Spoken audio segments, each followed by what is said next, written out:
kami dari kelompok 2 ingin memperkenalkan diri nih. Hai, aku Cerin.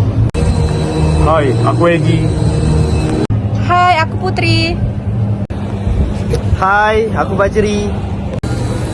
Hai, gua Jeremy. Hai, aku Taufik. Hai, aku Oka. Halo, saya Arbi Palu.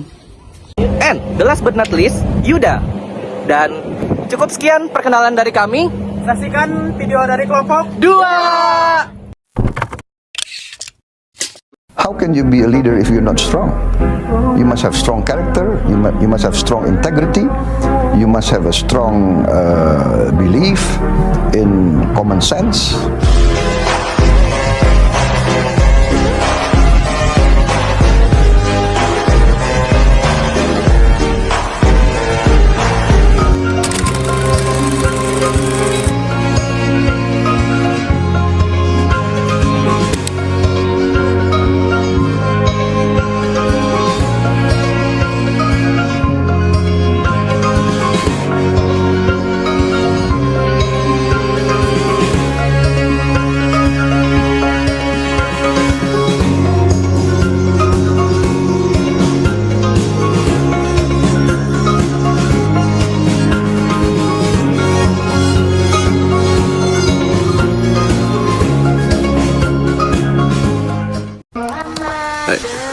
Kalau HP gak ada pulsa, kalau gak suka ya udah gak maksa.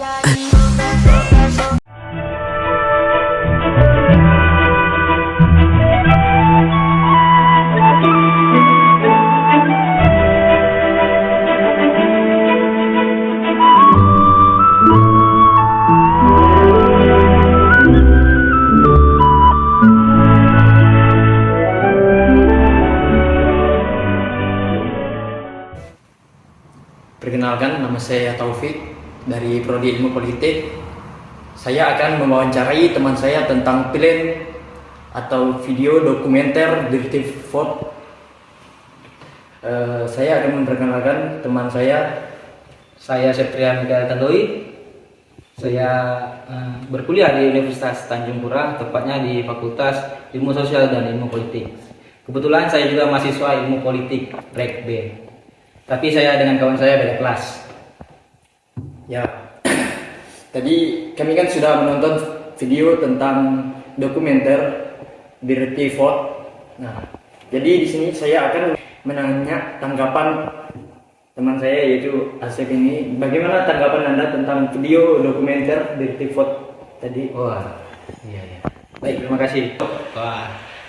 Tanggapan saya tentang film dokumenter Dirty Vote, yang namanya film dokumenter belum tentu benar pastiannya 100%. Pasti ada timbal balik atau negatif dan positifnya. Apalagi di dekat pesta demokrasi, tepatnya pada pemilihan presiden di tahun 2024 ini, banyak isu-isu atau konflik yang beredar. Ada yang hoax, ada yang benar datanya, ada yang benar dengan nyatanya, sesuai di lapangan. Tapi perlu kita ketahui, kita harus berpikir rasional dan berpikir kritis tentang isu-isu politik yang beredar, apalagi di pesta demokrasi 2024 ini. Ya, kita harus lebih efektif dan efisien dalam memilih calon-calon legislatif maupun presiden. Terkait Dirty Vote, filmnya bagus, namanya dokumenter bagus. Tapi yang namanya dokumenter ya belum tentu benar dengan kepastiannya yang dibuat oleh tim-timnya ya. Itu hanya film dokumenter, hanya dokumen yang bersifat belum pasti ketentuannya belum pasti. Mungkin hanya itu yang bisa saya sampaikan, Saudara Topik. Oke, mungkin itu saja dari tanggapan dari teman saya tadi. Kurang dan lebihnya saya mohon maaf. Sekian, terima kasih. Halo, kenalin aku Cerin dari Prodi Ilmu Politik dengan NIM E105-222-1050. Jadi kali ini aku mau nanya sama kakak di sebelah aku tentang film Dirty Vote. Sebelum kita nanya dulu kalian siapa namanya. Halo Kak, aku mau nanya nih, siapa sih nama kakak? Ya, halo semuanya, nama aku Fani Niarni Semorang. Aku di sini kerjaannya konten kreator. Jadi gini kak, kakak tahu nggak sih tentang film Dirty Vote? Film yang tentang ini ya, kecurangan dalam pemilu itu ya. Terus aku mau nanya nih, tanggapan kakak tentang film itu apa sih? Bentar, aku punya satu kutipan yang aku pernah baca dan aku simpan karena aku juga termasuk yang ngikutin pemilu. Jadi aku punya satu kutipan yang udah aku rangkum. Jadi yang aku tangkap dari film ini kayak yang dari aku baca di medsos atau aku tonton atau aku dapat info-info dari berita-berita yang beredar, itu tuh ada beberapa poin yang dibahas tentang potensi kecurangan kepala desa, anggaran, penyaluran bansos, penggunaan fasilitas publik ataupun fasilitas negara. Bahkan dalam film ini seperti yang kita ketahui ada 3 pakar hukum dan 1 sutradara tuh yang dilaporin karena keviralan film ini dan langsung menghebohkan warga karena dirilis 3 hari sebelum pemilu itu dimulai. Terus menurut aku film ini menggambarkan seolah-olah rakyat itu bukan sesuatu yang dihormati tapi melainkan rakyat itu tuh dipermainkan gitu. Jadi seakan para politisi negeri ini melaksanakan pemilu itu bukan karena kesejahteraan rakyat tapi untuk kepentingan mereka pribadi. Nah, yang menurut aku baca juga, salah satu pakar hukum itu ada yang bilang kalau nggak mungkin sih kecurangan serapi ini dilakukan dalam 1 malam doang. Pastinya kecurangan kayak gini juga dilakukan oleh para petinggi yang menjabat jauh sebelum hari H pemilu itu dimulai. Jadi menurut aku itu sih kutipannya. Oh jadi kayak gitu ya kak tentang film itu. Aku baru tahu karena sebenarnya aku juga nggak ngikutin cerita itu sih. Terus aku mau nanya lagi sama kakak nih, satu lagi. Harapan kakak buat siapapun nanti presiden yang bakal kepilih, mau itu yang kakak pilih atau enggak, harapan buat kedepannya dia memimpin bangsa nih apa sih? Tentunya kita sebagai sama-sama bangsa Indonesia ya pasti satu pemikiran. Yang penting bisa membantu Indonesia menjadi negara yang lebih maju dan berkembang. Terus bisa mensejahterakan kita semua dan mereka bisa melakukan apa yang telah dijanjikan semuanya. Nggak memihak satu atau beberapa pihak. Yang penting siapapun yang menang kiranya bisa melakukan kewajiban mereka dan hak mereka dengan jujur dan baik. Itu aja sih. Oke Kak Fani, terima kasih ya Kak buat udah ngebantu aku ngerjain tugas. Jadi sekian video dari aku. Kasih. Saya Egi Prayoga dari program studi Ilmu Politik, Fakultas Ilmu Sosial dan Ilmu Politik Universitas Tanjung Pura Pontianak dengan NIM E1052221045. Hey yo bro, assalamualaikum warahmatullahi wabarakatuh. Selamat sore kak. Iya sore. Saya Egi Prayoga, mahasiswa Universitas Tanjung Pura Pontianak dari program studi Ilmu Politik. Nah, sebelum saya mewawancarai kakak, izinkan kakak memperkenalkan diri dulu. Oke, jadi nama saya Francisca Limerehif. Kebetulan saya juga melanjutkan pendidikan S1 saya di Untan, yakni Prodi Hubungan Internasional, Fakultas Ilmu Sosial dan Ilmu Politik. Baik. Nah, di sini saya ingin bertanya nih kak, bagaimana tanggapan kakak tentang Pilpres beberapa minggu yang lalu dan apakah kakak sudah menonton film atau podcast Dirty Vote dan bagaimana tanggapan kakak tentang video tersebut? Ya, jadi tanggapan saya mengenai Pilpres yang dilaksanakan serentak di seluruh Indonesia pada 14 Februari 2024 kemarin, yakni di mana seluruh rakyat Indonesia yang sudah berumur 17 tahun wajib menyampaikan aspirasi mereka melalui pencoblosan suara dan memilih salah satu capres, jangan sampai golput gitu ya, karena penyampaian aspirasi ini sangatlah penting bagi kita mengenai negara kita yang berdemokrasi, di mana seharusnya kita menyampaikan pendapat dan pilihan kita dari hati kita tanpa ada paksaan dan suruhan dari orang lain. Jadi pada intinya keharusan kita menjalankan pemilu untuk pemilu damai 2024 seharusnya berjalan kondusif tanpa ada paksaan ataupun tanpa ada sogokan dan lain sebagainya. Ya. Jadi nih kak, dari film yang kakak tonton tadi, gimana sih tanggapan kakak tentang film tersebut? Dirty Votes. Di sini saya berpihak netral, tapi menurut sudut pandang saya mengenai video tersebut, yakni film dokumenter yang berjudul Dirty Vote, di mana film tersebut berisi tentang kecurangan-kecurangan pemilu dan lain sebagainya. Namun faktanya di dalam film tersebut istilahnya toksik ya. Bukan toksik dalam arti kasar atau lain sebagainya, tetapi menurut pandangan saya di film tersebut memberatkan atau menjatuhkan salah satu paslon seperti yang kita ketahui, membawa presiden, lalu keturunannya, contohnya seperti Kaisang dan lain-lain.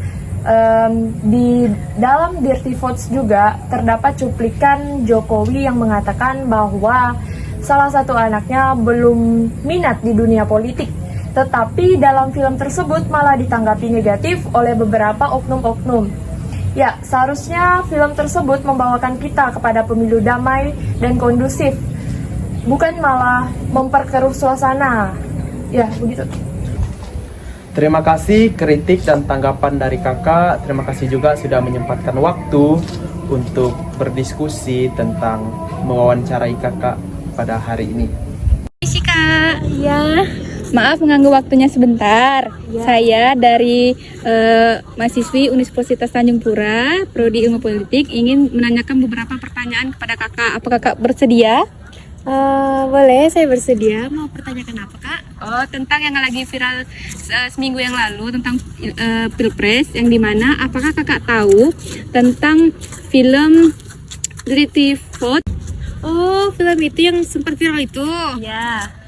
Jadi film Dirty Vote itu menceritakan tentang kecurangan-kecurangan yang terjadi di pemilu itu. Ya. Film ini juga menggambarkan bagaimana para politisi itu memainkan rakyat demi kepentingan pribadi mereka sendiri. Film ini juga menceritakan gimana para pejabat politik tidak netral dalam pemilu ini. Dan juga potensi kemampuan kepala desa serta anggaran dan penjalanan bansos.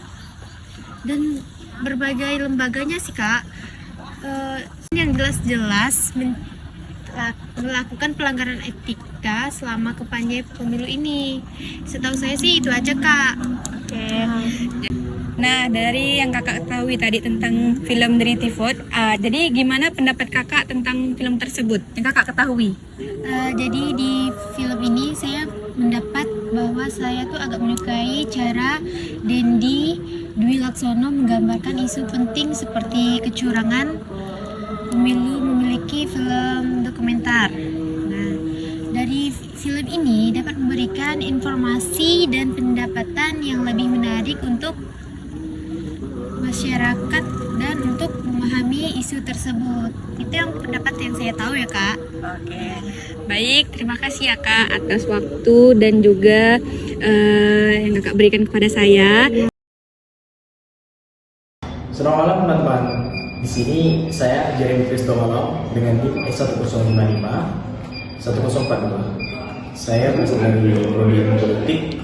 Di sini saya sedang bersama rekan saya untuk membuat video tentang wawancara film Dirty Vote.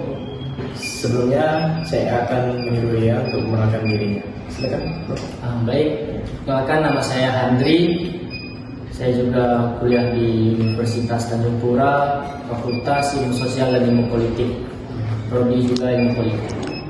Oke, terima kasih Andro. Jadi gimana kabarnya? Puji Tuhan baik. Oke, langsung saja. Jadi saudara tahu kan film Dirty Vote yang viral pada Masa tenang. Yang tenang ini? Kebetulan saya juga menonton. Nah, jadi karena saudara sudah nonton ini, kayaknya saudara bisa lah memberikan komentar tentang itu positif atau negatif. Iya, Bisa. bisa. Oke, itu langsung saja bro. Oke. Menurut saya film Dirty Vote itu banyak sekali menuai pro dan kontra, dan ada sisi baik dan ada sisi buruknya. Bisa disampaikan secara spesifik oleh Chris Watson ini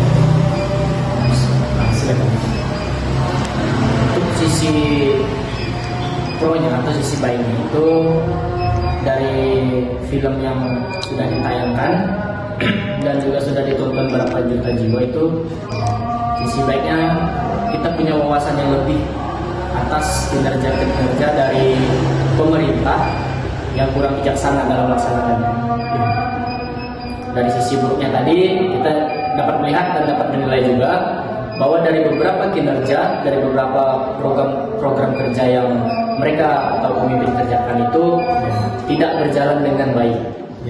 Contoh kecilnya juga masih ada penggelapan dana, seperti bansos juga itu masih tidak dibagi ratakan kepada masyarakat yang membutuhkan. Dan di lain sisi juga dari film yang ditayangkan tersebut itu kan bertema tentang kecurangan dalam pemilu. Dan kecurangan tersebut juga mengarah ke satu paslon. Salah satu paslon. Itu sisi negatifnya tadi. Sedangkan sisi positifnya tadi sudah saya jelaskan bahwa itu menambah wawasan kita, membuka pikiran kita terhadap kinerja dari pemerintah, dan juga membuka wawasan untuk kita memilih pemimpin kedepannya agar menjadi lebih baik. Sudah cukup? Saya rasa itu saja yang dapat saya jelaskan, tidak panjang lebar, karena saya juga menonton videonya tidak full, tapi itu menurut saya pribadi dan analisis pribadi. Terima kasih atas Ya, sama-sama. teman-teman. Semoga apa yang telah disampaikan rekan saya tadi dapat bermanfaat untuk wawasan kita semua.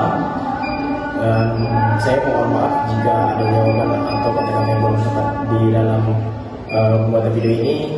Dan saya kira sebagai mahasiswa ilmu politik kita harus lebih kritis lagi terhadap kinerja pemerintah dan harus berani speak up apapun hal-hal yang menurut kita janggal.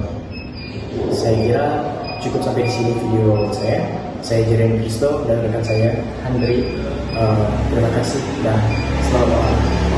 Baik, selamat siang, sore, atau malam kapanpun kalian nonton video saya. Ini perkenalkan, nama saya Irfandi Yuda Prawira. Kali ini saya akan bertanya atau melakukan sedikit wawancara kepada teman saya.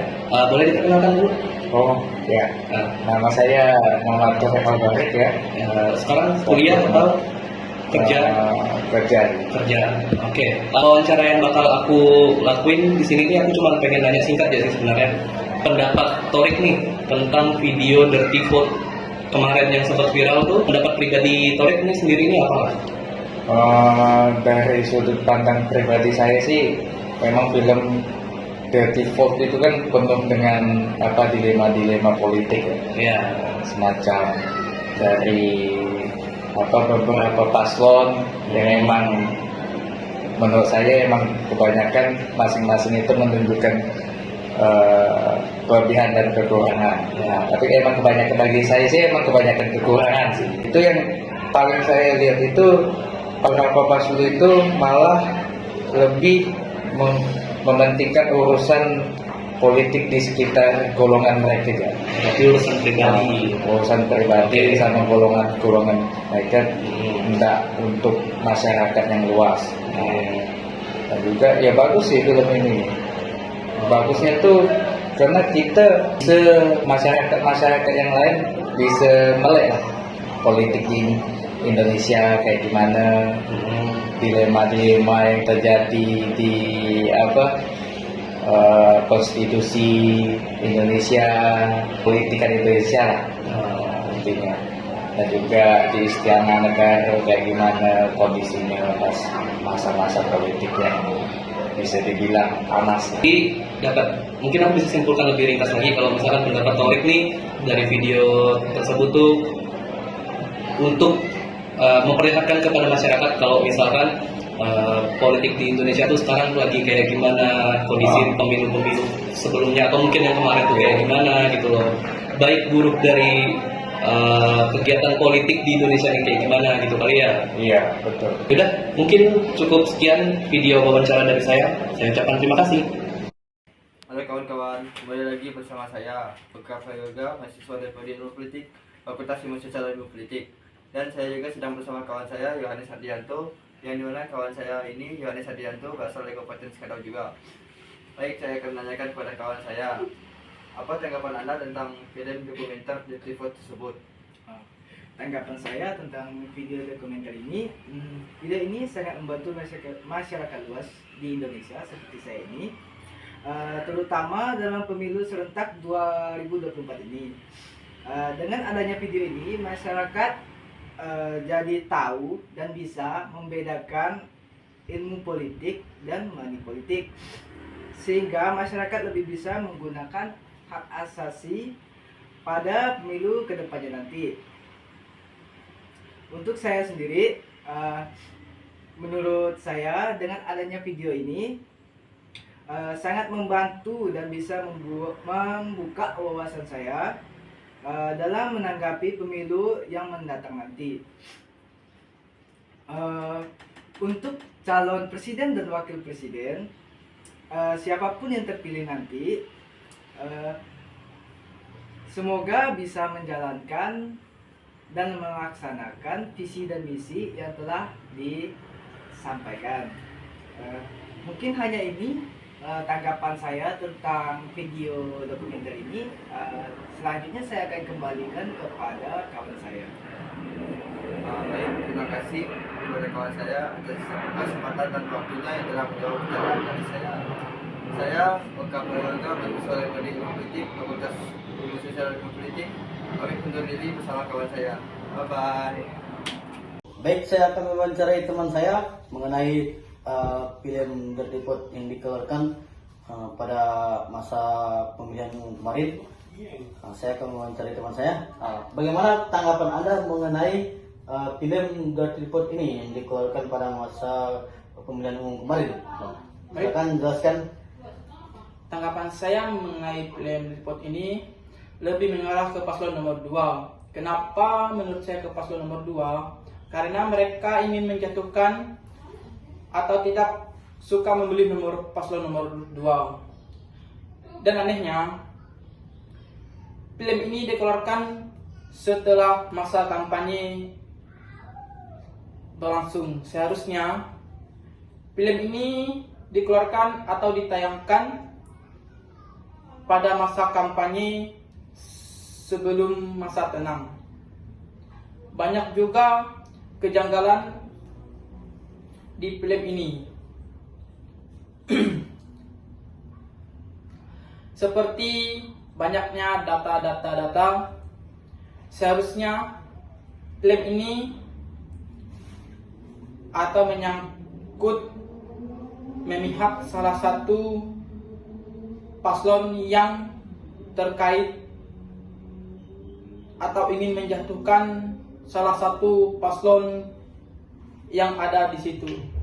Baik, ini hanya tanggapan saya mengenai film Dirty Vote ini. Jadi tanggapan Anda ini film ini lebih mengarah ke paslon gitu ya? Ya, mengarah ke paslon nomor 2. Karena mengapa ke paslon nomor 2? Karena masyarakat atau film ini ingin menjatuhkan paslon nomor 2. 2 ya? Jadi tanggapan abang ini film itu lebih mengarah ke paslon nomor 2, ingin menjatuhkan paslon nomor 2 yang ada di film itu. Baik, ini saja wawancara saya, tanggapan abang ini tentang film Dirty Vote ini. Sekian dari saya, terima kasih. Assalamualaikum warahmatullahi wabarakatuh. Perkenalkan, nama saya Fajri Fadli dengan NIM E105221049. Saya dari Fakultas Ilmu Sosial dan Ilmu Politik dari Prodi Ilmu Politik. Di sini saya bersama teman saya. Perkenalkan, nama saya Husnul Fajar dari Teknik Pertambangan. Ya, di sini saya ingin mewawancarai Bang Husnul ini tentang film yang baru-baru ini keluar, yang udah lama keluar di YouTube, yang judulnya Dirty Vote. Mungkin Bang Husnul sudah menonton film Dirty Vote ini? Sudah. Oke. Saya ingin bertanya kepada Bang Husnul, bagaimana tanggapan Bang Husnul tentang film ini? Menurut saya, film Dirty Vote adalah film yang banyak menuai kontroversi. Mengapa? Banyak tanggapan yang pro, ada yang kontra. Yang pro terhadap film ini kebanyakan dari kubu 01 dan kubu 03. Dan sedangkan yang kontra ada kubu 02. Mengapa? Karena film ini yang disutradarai oleh Dandi Waksono, yang diperankan oleh 3 ahli tata hukum negara, yaitu Zainal Abidin Mokhtar, Ferry Amsari, dan Bivitri Susanti. Di mana di film ini banyak mengandung data dan fakta tentang kecurangan-kecurangan secara masif yang akan ditujukan pada pemilu 2024 ini. Iya. Kalau menurut Bang Husnul, ada nggak potensi film ini ditujukan untuk menyerang salah satu paslon di Pilpres 2024 kemarin? Menurut saya, sepanjang saya menonton film tersebut, memang di film tersebut mengkritisi ketiga-tiga paslonnya. Tetapi yang lebih dikritisi lagi pada kubu 02. Kenapa? Karena di situ terlibat adanya kecurangan yang berisi fakta-fakta yang kuat dan data yang sudah dikumpulkan di film yang diungkapkan pada film Dirty Vote, bagaimana terlibatnya Presiden Jokowi dalam menyeting dan menunggangi pemilu 2024 ini. Sangat berpotensi menurut saya. Iya. Oke, menurut Bang Husnul, pertanyaan terakhir untuk Bang Husnul. Menurut Bang Husnul, berarti film-film ini didasari oleh fakta-fakta yang ada. Itu kan sebetulnya? Betul. Ya, didasari oleh fakta-fakta yang ada. Cuman menurut Bang Husnul, kan film ini kan diterbitkan di masa tenang sebelum pemilu 2024 kemarin kan? Betul. Gimana tanggapan Bang Husnul, video ini diupload sebelum Pilpres 2024 itu kan merupakan salah satu gimana maksudnya, salah satu provokasi terhadap salah satu paslon gitu kan? Menurut Bang Husnul tadi kan menuju ke salah satu paslon gitu. Menurut Bang Husnul gimana? Memang film ini dikeluarkan pada masa tenang. Secara tersebut, memang film ini tidak etis dikeluarkan pada masa tenang karena masa-masa kampanye telah selesai. Dan menurut sebagian pihak bahwa film ini telah ditunggangi oleh oleh kubu 03 karena 3 ahli tata negara merupakan tim dari Mahfud MD pada saat beliau menjadi Menko Polhukam. Tetapi menurut saya, film ini merupakan sebuah edukasi untuk masyarakat agar dapat memilih presiden dan wakil presiden dengan benar. Mengapa? Karena di film tersebut berupa fakta-fakta dan data-data bagaimana kecurangan tersebut terjadi. Nah, begitulah. Oke. Terima kasih atas wawancaranya Bang Husnul. Saya akhiri. Assalamualaikum warahmatullahi wabarakatuh. Sekian presentasi dari kelompok 2.